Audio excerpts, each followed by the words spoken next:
Assalamualaikum warahmatullahi wabarakatuh.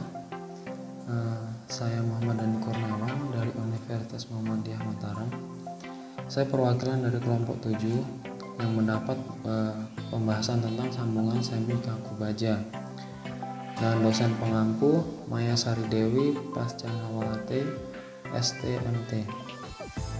Anggota kelompok yaitu saya sendiri Muhammad Dani Kurniawan, nomor NIM 20201B101. Yang kedua yaitu Muhammad Hidayatullah dengan nomor NIM 2020D1B103. Berikutnya yang ketiga yaitu Muhammad Holikul Bahari Amanda Kusuma dengan nomor NIM 2020D1B104. Baik, kita mulai ke pembahasan materi, yaitu berawal dari pembahasan jenis-jenis sambungan. Jenis-jenis sambungan dibagi menjadi 3, yaitu yang pertama sambungan kaku, rigid connection, sambungan semi kaku, semi rigid connection. Yang ketiga yaitu sambungan sederhana atau simple connection. Pembahasan kali ini saya hanya membahas tentang sambungan semi kaku atau semi rigid connection. Apa itu sambungan semi kaku? Sambungan semi kaku adalah sambungan yang disumsikan bahwa ada rotasi relatif antara elemen yang terhubung. Dalam pemodelan struktur, sambungan ini dinyatakan dengan pegas rotasi dengan kekakuan rotasi, yaitu satuan gaya, satuan panjang atau satuan derajat. Kemudian rotasi dapat dihitung dengan membagi momen yang diterapkan dalam kurung M dengan kekakuan rotasi dengan simbol K. Berikut adalah contoh gambar yang di sebelah kanan, tidak terlalu jelas ya, tapi tulisannya website place connection as a semi rigid, yaitu yang sebelah kiri ini gambar contoh semi kaku, sambungan semi kaku.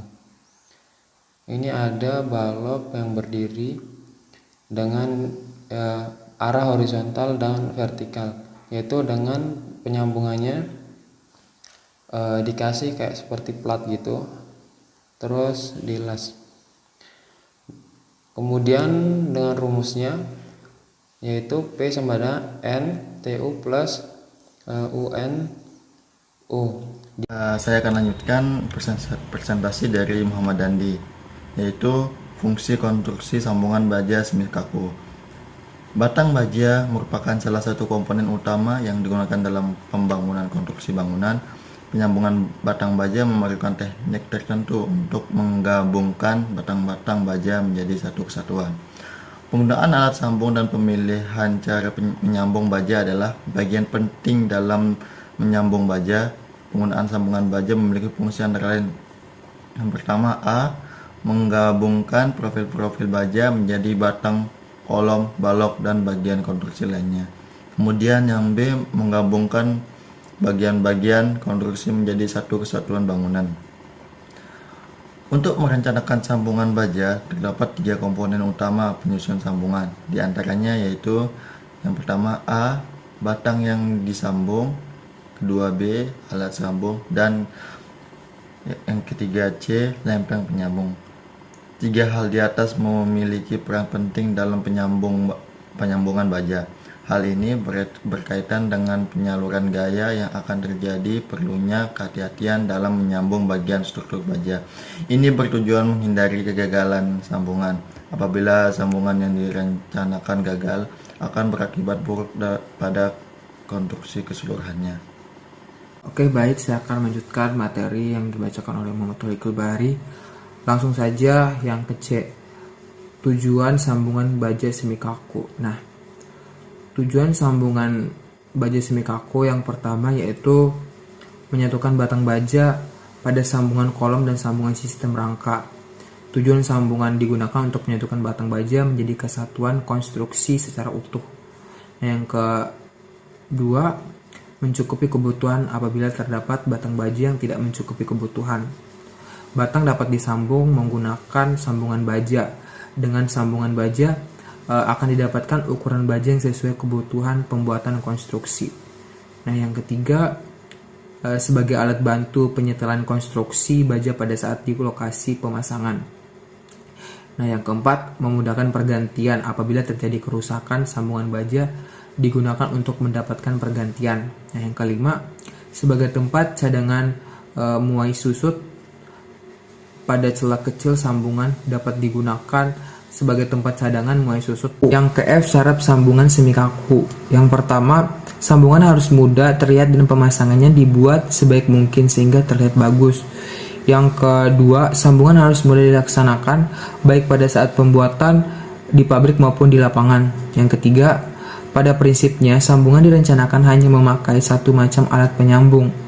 Yang keempat, pada sambungan-sambungan yang menghubungkan batang-batang utama, jumlah minimum baut mutu tinggi adalah 2 buah. Yang kelima, letak pusat titik berat pada sekelompok baut mutu tinggi yang memikul gaya aksial. Harus diusahakan berhimpit dengan garis berat dari profil yang disambung. Apabila titik berat tersebut tidak berhimpit dengan garis berat profil, maka perencanaan sambungan sebaiknya memperhitungkan juga adanya eksentrisitas. Yang keenam, ketentuan ini tidak berlaku untuk profil siku atau double siku yang tidak mengalami tegangan yang bolak-balik atau berubah tanda. Yang ketujuh, apabila bekerja 3 atau lebih gaya aksial yang sebidang pada sambungan yang sama, maka garis kerja gaya-gaya aksial harus bertemu pada satu titik. Yang ke-8, apabila profil siku atau kanal disambung hanya pada satu sisi dengan alat.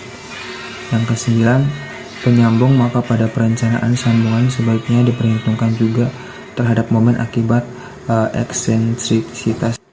Yang ke-10 adalah tebal plat pada sambungan yang memakai paku keling atau baut tidak boleh lebih besar dari 5 kali diameter paku keling atau baut. Apabila panjang lekat baut atau paku keling lebih dari 5 kali diameter baut atau paku keling, maka jumlah baut atau paku keling yang diperlukan harus ditambah dengan ketentuan setiap kelebihan tebal 6 mm ditambah 4%, di mana penambahan paku keling atau baut paling sedikit 1 buah. Yang ke-11, panjang lekat yang mempunyai kelebihan tebal lebih kecil dari 6 mm, maka jumlah baut atau paku keling tidak bertambah. Yang ke-12 adalah diameter lubang baut sama dengan diameter baut ditambah 1 mm. Untuk baut mutu tinggi, diameter lubang baut sama dengan diameter batang baut ditambah 2 mm. Yang ke-13, banyaknya baut yang dipasang pada satu baris yang sejajar arah gaya tidak boleh lebih dari 5 buah. Kesimpulannya yaitu sistem sambungan baja umumnya digunakan 3 jenis sambungan: sambungan paku keling, sambungan baut, dan sambungan las. Nah, sambungan semi kaku adalah sambungan yang diasumsikan bahwa ada rotasi relatif antara elemen yang terhubung. Hal ini diperhitungkan dengan memodelkan pegas rotasi dengan kekakuan rotasi tertentu, kilometer Newton meter. Sambungan semi kaku memungkinkan rotasi relatif komponen struktur, tetapi sampai sudut tertentu. Sudut ini bergantung pada kekakuan sambungan dan momen yang dikenai sambungan. Dalam pemodelan struktur, sambungan ini dinyatakan dengan pegas rotasi dengan kekakuan rotasi, satuan gaya, satuan panjang atau satuan derajat. Kemudian rotasi dapat dihitung dengan membagi momen yang diterapkan dengan kekakuan rotasi. Sambungan ini lebih sering terjadi pada struktur beton bertulang daripada struktur baja. Sambungan ini dapat ditemukan pada sambungan antara elemen ketika tulang baja tidak tumbuh tindih antara elemen, tetapi pada saat yang sama elemen tersebut dituang secara bersamaan seperti sambungan antara pelat dan kolom di sistem plat datar. Sambungan baja memiliki tujuan yaitu menyatukan batang baja. Pada sambungan kolom dan sambungan sistem rangka, tujuan sambungan digunakan untuk menyatukan batang baja menjadi kesatuan konstruksi secara utuh. Adapun syarat-syarat sambungan yang harus diperhatikan. Yang pertama harus kuat, aman tetapi cukup hemat. Di tempat yang mudah terlihat disambung selayaknya dibuat sebisa mungkin atau seindah mungkin maksudnya. Nah yang kedua, mudah dikerjakan baik pada saat publikasi maupun pemasangan di lapangan. Demikian presentasi yang dapat kelompok kami sampaikan. Lebih dan kurangnya kami mohon maaf. Wabillahi taufiq wal hidayah. Wassalamualaikum warahmatullahi wabarakatuh. Terima kasih.